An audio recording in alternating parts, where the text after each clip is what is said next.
Hi everyone, my name's Gups. Just think of a cup, instead of putting a C at the start, put a G at the start, and I'm the host and founder of CoSign podcast.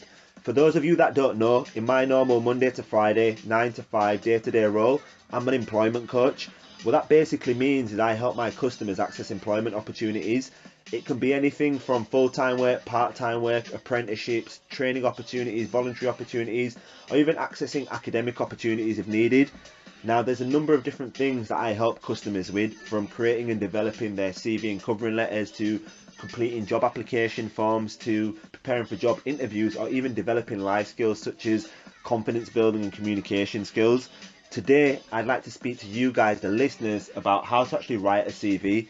I get a lot of people coming up to me saying that they're struggling to write a CV, especially if they're looking for their first job or they're trying to develop their career. A CV is the platform to where you can springboard your work or your career from.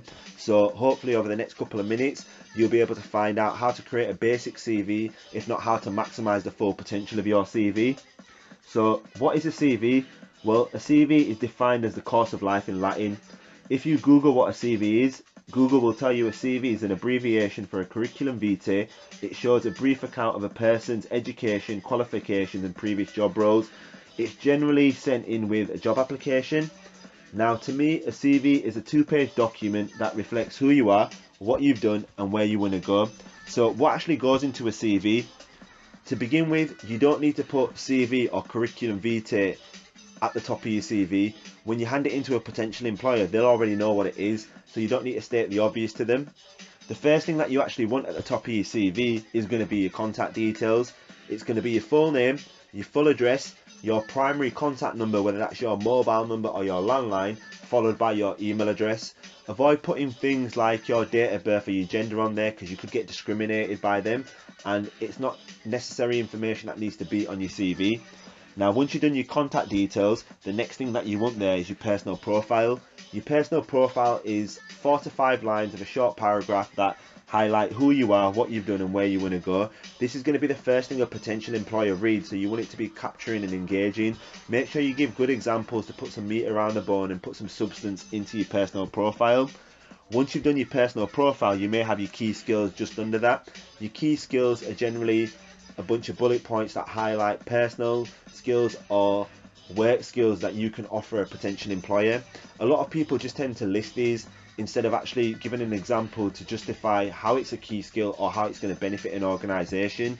If there's 3 or 4 of you all applying for the same job, how am I going to know whose key skills are better? Well, the person that tells me what the key skill is and how it benefits them, if not the organisation, adds that extra value onto their key skills section, and they're more likely to go further in terms of the recruitment process than just someone that just has basic key skills there, like I've got good IT skills, for example. Well, why not put I've got good IT skills in addition to achieving a Microsoft and an Apple qualification, which really will sucker in that potential employer. Do you get me? Now, once you've done your key skills, it comes to the quality bit of information. The first thing in your quality bit of information is going to be your employment history. Your employment history is just generally the organisation that you've worked for, the job role that you did as part of that organisation, and the time duration you spent there. So when you started and when you finished, and then you list a bunch of bullet points which reflect the job role and the things that you did as part of that job role. Now, first things first, you want to make sure that your employment history is in chronological order, basically meaning the most recent job goes at the top, followed by the second most recent job, then the third most recent job, and so on and so on and so on. When you're listing the different things that you've done as part of that job role, give examples to justify how that actually benefited you or the organisation, because once again, when a potential employer is reading that, it reflects you in a good way, and they may be able to highlight some of the transferable skills that you can take into their workplace from what you've done in the past. So you've done your employment history. Now, what's next? Well, it's your education history. Once again, you want to put this in chronological order.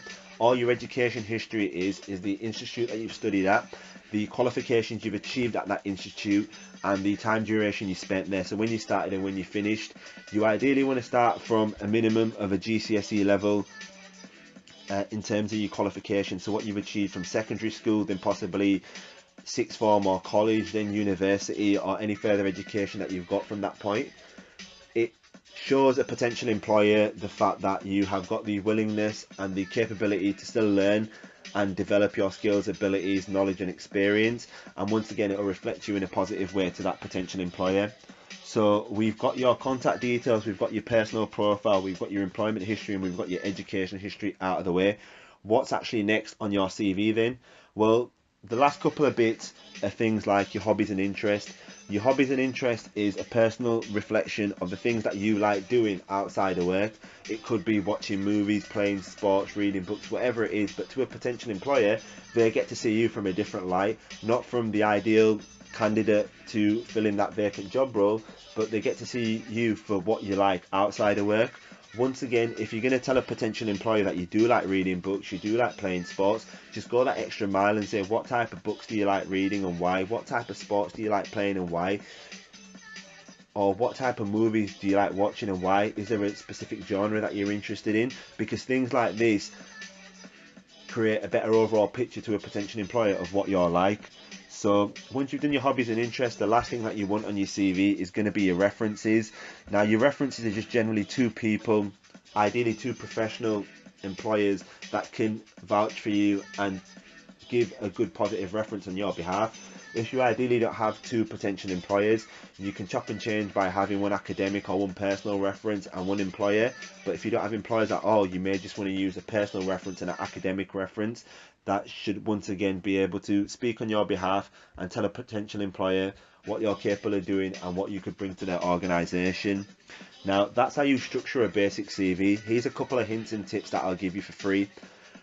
In terms of the font size, it should be no less than a minimum of 11 and no higher than a maximum of 14.